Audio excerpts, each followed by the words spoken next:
ومن أحسن قولا ممن دعا إلى الله وعمل صالحا وقال إنني من المسلمين.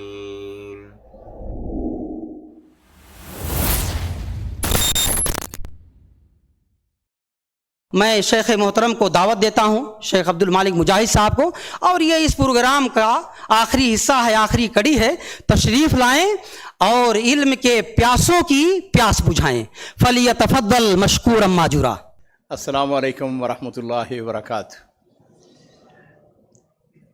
محترم علامہ زبیر صاحب نے کچھ زیادہ ہی باتیں کر دی ہیں میں سچی بات ہے اس کا مستحق نہیں ہوں۔ یہ مشائخ جو بیٹھے ہوئے ہیں بغیر کسی تمہید کے، آج مجھ کو حافظ طاہر صاحب جو ہیں اسٹیج پہ بیٹھے ہوئے بڑے پیارے اور بڑے اچھے لگ رہے ہیں۔ مسجد میں نے دیکھا، میں نے کہا یہ بابا جی کہاں سے آ گئے ہیں جی؟ تو میں نے جب یہاں پہ آ کے دیکھا، مجھے کہنے لگے بھائی میرا خیال ہے کہ آپ جتنے بیٹھے ہوئے ہیں سب سے پرانے میرے دوست یہ ہیں جی۔ ایک بڑی مدت، بڑی پرانی باتیں ہیں بھائی۔ میں نے تمہید بابی، میں نے کہا کہ میں زبیر صاحب کا شکریہ بعد میں ادا نہیں کروں گا، پھر میں خطبہ پڑھوں گا۔ ایک اور بات جو کہ آپ کو خوشی ہوگی کہ میرا یوٹیوب چینل ہے۔ میرا خیال ہے کہ کوئی ایسا بندہ ہے آپ میں سے جو میرا یوٹیوب چینل دیکھتا ہے؟ ماشاءاللہ۔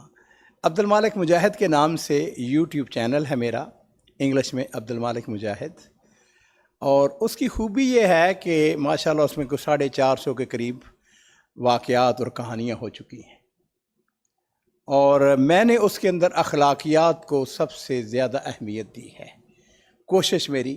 لیکن کل کا جو واقعہ میں نے بیان کیا ہے وہ قاضی سلیمان منصور پوری رحمۃ اللہ علیہ، کون کون جانتا ہے ان کو؟ ہاتھ کھڑا کرے۔ قاضی سلیمان منصور پوری۔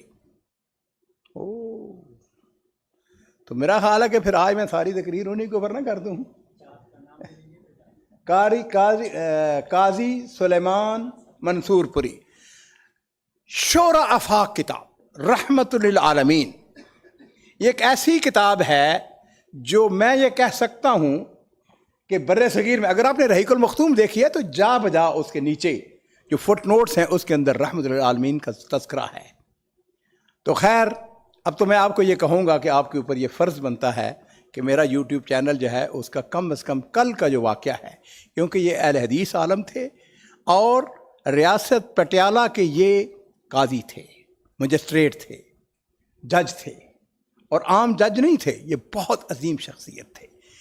انہوں نے رحمت العالمین کو لکھنے میں 23 سال لگا دیے، اور یہ وہ کتاب ہے بلا مبالغہ اپنے وقت میں، یہ آج سے تقریباً کم و بیش 100 سال پہلے لکھی گئی، اس وقت میں سب سے جو بیسٹ کتاب سیرت کے اوپر لکھی گئی، یہ 3 جلدوں کے اندر ہے۔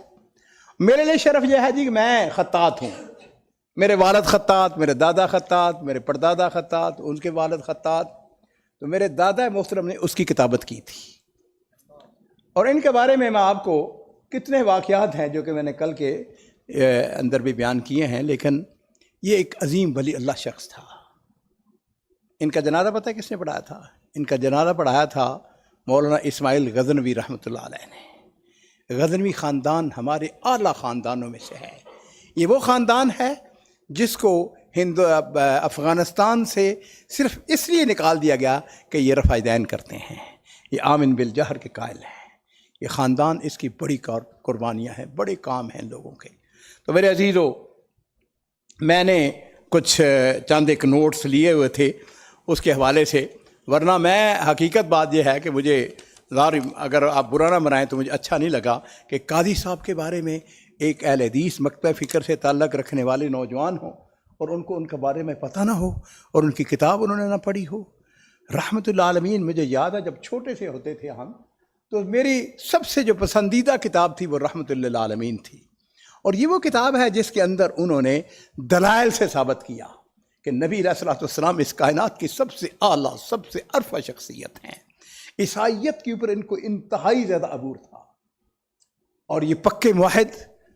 ایک دفعہ ایسا ہوا قاضی صاحب، سنو اللہ تعالیٰ اپنے بندوں کی، نیک بندوں کی کس طرح مدد کرتے ہیں۔ اس واقعے کا راوی خالد میں بڑی اچھی باتیں ہیں. میں یہ کہہ سکتا ہوں کہ مجھے تاریخ کے اوپر بہت زیادہ تو نہیں لیکن تھوڑا بہت عبور ہے. قاضی صاحب ایسے ہوا کہ یہ چونکہ ریاست پٹیالہ کے جو ہندو راجا تھا اس کا تو وہ گیا ہوا تھا لندن، یہ انگریز دور کی بات ہے. اس نے جب واپس آنا تھا تو فیصلہ ہوا کہ عمائدین شہر جو ہیں وہ اس کا استقبال کریں گے پٹیالہ کے ریلوے اسٹیشن کے اوپر. اب اس وقت کا جو معمول تھا وہ یہ تھا کہ جس وقت راجا صاحب سامنے آتے تھے تو لوگ جو تھے اس کو کورنش برجا لانا، جھک جاتے تھے اس کے سامنے. اس واقعے کا راوی کہتا ہے کہ میں نے کہا کہ راجا صاحب لندن سے آ رہے ہیں اور استقبال کرنے والوں میں قاضی صاحب وہ بھی شامل ہیں. اس نے کہا آج میں دیکھتا ہوں کہ قاضی صاحب کیسے نہیں جھکتے ہیں. اب صورتحال جو تھی وہ یہ تھی کہ ریلوے اسٹیشن کے اوپر عمائدین شہر سب سے پہلے جو ان کا وزیر تھا راجا کا وہ کھڑا ہے، پھر دوسرا، پھر تیسرا، پھر چوتھا. قاضی صاحب کا نمبر چوتھا جو پانچواں تھا. وہ کہتا ہے کہ میرا فوکس جو تھا وہ قاضی صاحب کے اوپر تھا. ریلوے اسٹیشن کے اوپر گاڑی آ کے رکی، راجا صاحب نیچے اترے. جیسے نیچے اترے تو جو سب سے پہلے وہ کھڑا تھا ان کا وزیر، اس نے اپنے سر کو جھکا دیا. اس کو کورنش بجا لانا کہتے ہیں. دوسرا اب کہتا ہے کہ چوتھا یا پانچواں نمبر جو تھا وہ قاضی صاحب کا تھا. اور کہتا ہے کہ میں دیکھ رہا تھا کہ قاضی صاحب جھکتے ہیں یا نہیں جھکتے، لیکن ہوا یوں کہ راجا صاحب کی نظر جو ہے وہ قاضی صاحب کے اوپر پڑ گئی اور قاضی صاحب نے ایک دو آدمی جو تھے ان کو چھوڑ کے قاضی صاحب کہتے ہوئے آگے بڑھے اور قاضی صاحب کو اپنے گلے لگا لیا. میں نے کہا کہ اللہ تعالیٰ جو ہے اپنے بندوں کی کس طرح مدد کرتے ہیں. اور قاضی صاحب کے حوالے سے یہ بھی جان لیجئے کہ ان کو سنسکرت سیکھنے کا شوق پیدا ہوا. کہتے ہیں جی ایک گیانی جی جو ہیں ان کو ہائر کیا گیا، ان کو اپنے گھر، چونکہ جج تھے، عام آدمی نہیں تھے، بڑا ان کا گھر تھا. گھر کے اندر درخت، اس کے نیچے ایک چارپائی کے اوپر گیانی جی اور یہ دونوں بیٹھ جاتے ہیں. وہ کہتا ہے جی کہ چند دن گزرے، یہ چند ہفتے گزر گئے ہوں گے. کہتے ہیں کہ جناب پتا چلا کہ گیانی جی جو ہے انہوں نے اسلام قبول کر لیا ہے اور اس کے ساتھ ہی وہ جو تعلیم تھی ساری موقوف ہو گئی. بڑے لوگ ہیں. اور میں نے بھی آپ کو جو میسج دینا ہے وہ یہی ہے کہ یرفع اللہ الذین آمنوا منکم والذین اوتوا العلم درجات. اللہ تعالیٰ کا جو فیصلہ ہے، میں آج آپ کو مبارکباد دینے کے لیے آیا ہوں، آپ کے حوصلوں کو بڑھانے کے لیے آیا ہوں، ان علماء کرام کا شکریہ ادا کرنے کے لیے آیا ہوں کہ انہوں نے ماشاءاللہ آج سارا دن آپ کو پڑھایا ہے. آپ علم حاصل کرنے کے لیے آئے ہیں اور آپ نے بہت زیادہ، اور یہ بڑا مشکل علم ہے. وراثت کا علم عام آدمی کو نہیں، مجھے بھی نہیں آتا ہے. تو بہرحال آپ اس لحاظ سے بڑے مبارکباد کے مستحق ہیں کہ آپ نے وراثت کا علم حاصل کیا ہے. امام احمد بن حنبل رحمہ اللہ، دو شخصیتیں ایسے، میں ہمیشہ اپنے پروگراموں کے اندر یہ بات کہتا ہوں، دو شخصیتیں ایسی ہیں اہل حدیثوں، ان کو تھارولی مطالعہ کریں. ایک امام احمد بن حنبل کو ان کو پڑھیں اور دوسرا امام ابن تیمیہ رحمہ اللہ کو. ان دو شخصیات کا مطالعہ کریں، ان کو پڑھیں، ان کی زندگی کو پڑھیں. الحمدللہ مشائخ آپ کو خوشی ہوگی کہ کچھ 2 ہفتے پہلے الحمدللہ میری امام ابن تیمیہ پر کتاب مکمل ہو چکی ہے. الحمدللہ انشاءاللہ میں عام تو وعدہ نہیں، علماء کرام کو مفت کتاب دوں گا اور آپ کو خوشی ہوگی کہ وہ میں نے بالکل عامیانہ انداز میں لکھی، عام لوگوں کے لیے لکھی ہے. جہاں تک امام احمد بن حنبل کا تعلق ہے، اللہ کا شکر ہے ایک مدت پہلے وہ کتاب میری چھپ چکی ہے، بلکہ وہ الحمدللہ اس کا ایڈیشن بھی ختم ہو چکا ہے. امام احمد بن حنبل سے کسی نے سوال کیا، امام صاحب یہ بتائیں یہ قلم، یہ دوات، یہ کب تک آپ کے ساتھ رہے گی؟ تو فرمانے لگے کہ جب تک مجھے قبر، یعنی جب تک موت نہیں آ جاتی اس وقت تک یہ قلم اور یہ دوات میرے ساتھ چلے گی. مراد یہ تھا کہ علم جو ہے وہ اڑنا پچھانا ہے.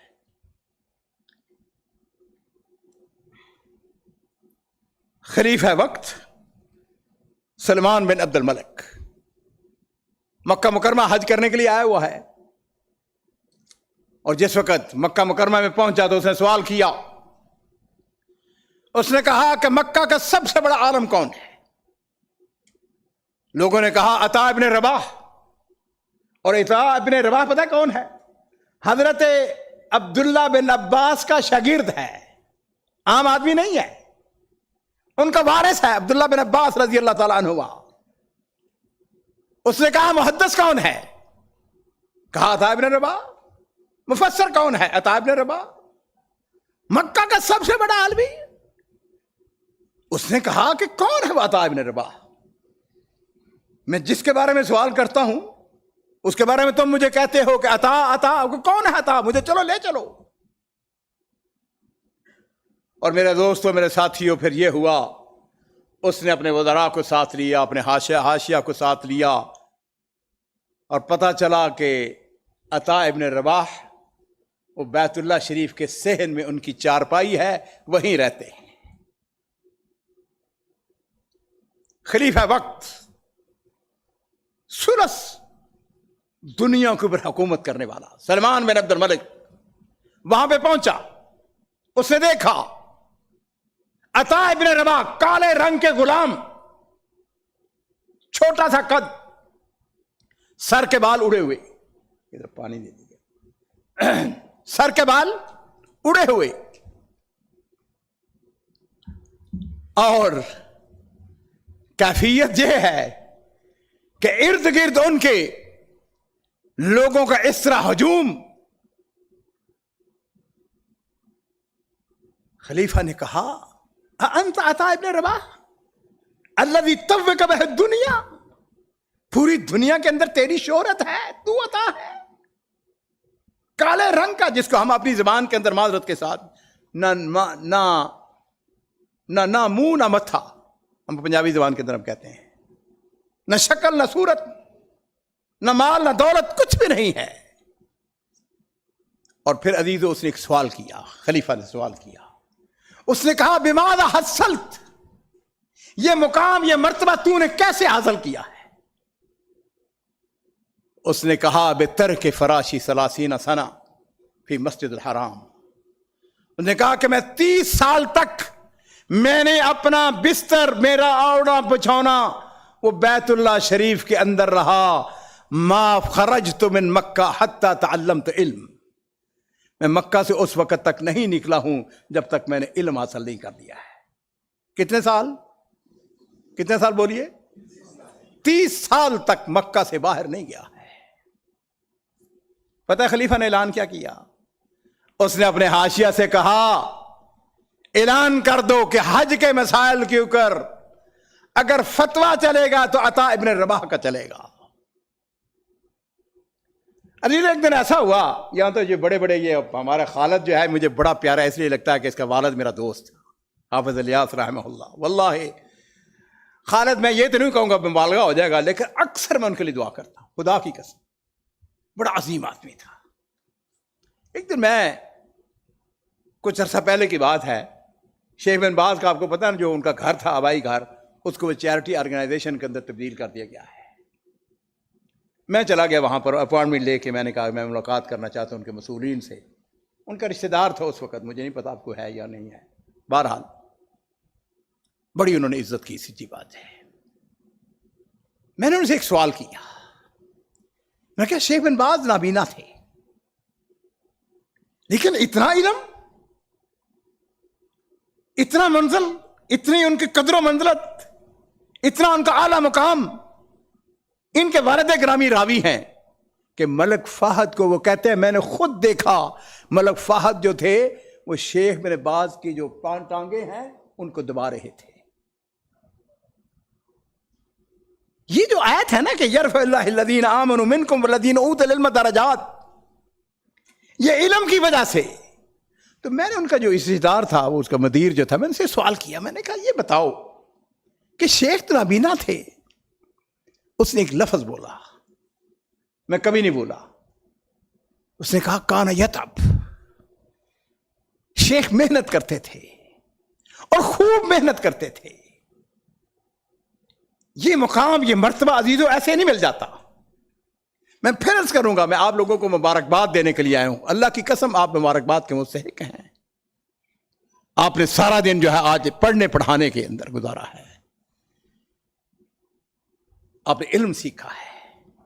حل یستوی الذین یعلمون والذین، لا یعلمون، یہ نہیں ہو سکتا ان پڑھ اور جاہل برابر ہو جائیں۔ چلیے میں نے آج آپ کو ایک عظیم شخصیت کی بات سنانی ہے، اور میں انشاءاللہ، مجھے انہوں نے کہا تھا 25 منٹ تک، اور میں انشاءاللہ اگلے 10-15 منٹ ہو گئے مجھے، اگلے 10 منٹ کے اندر کیونکہ اجازت دیں گے آپ؟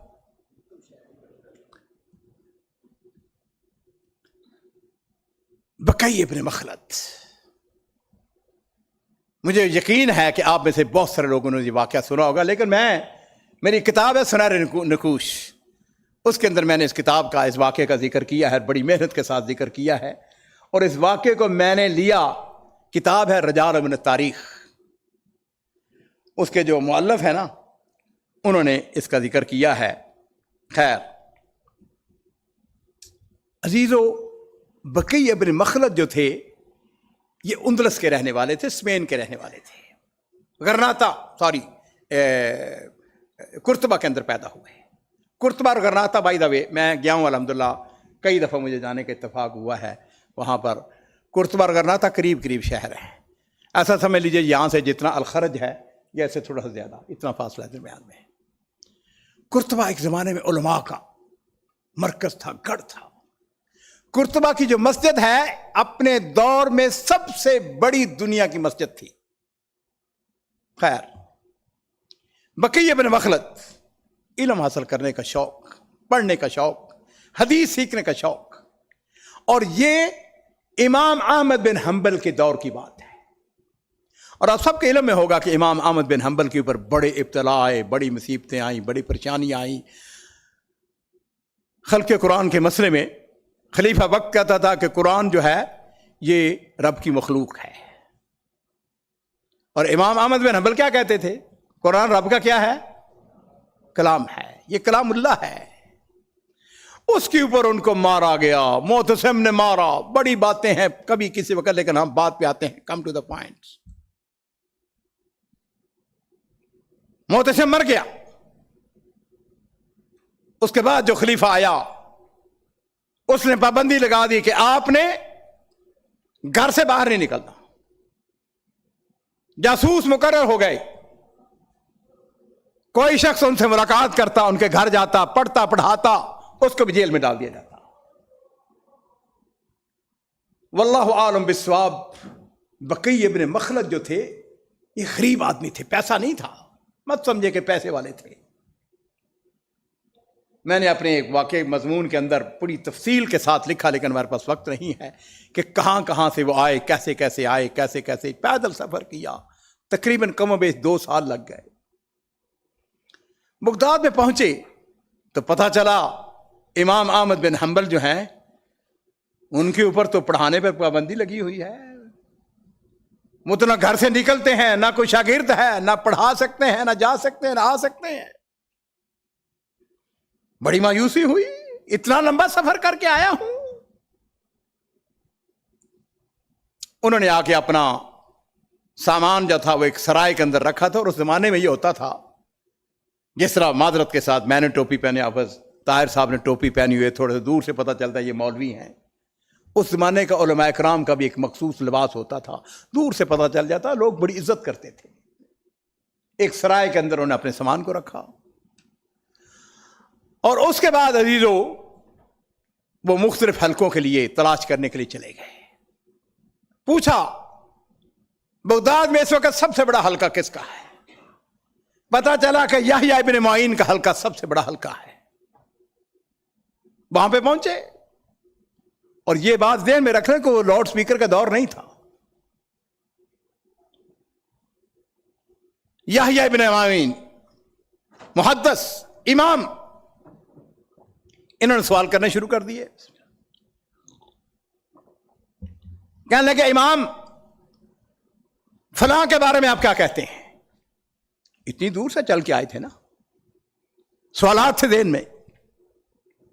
کہنے لگے فلاں کے بارے میں کیا کہتے ہیں؟ اب ان کی کیفیت یہ ہے، یحییٰ ابن معین جو ہیں کسی کے بارے میں کہہ رہے ضعیف ہے، کسی کے بارے میں ثقہ ہے۔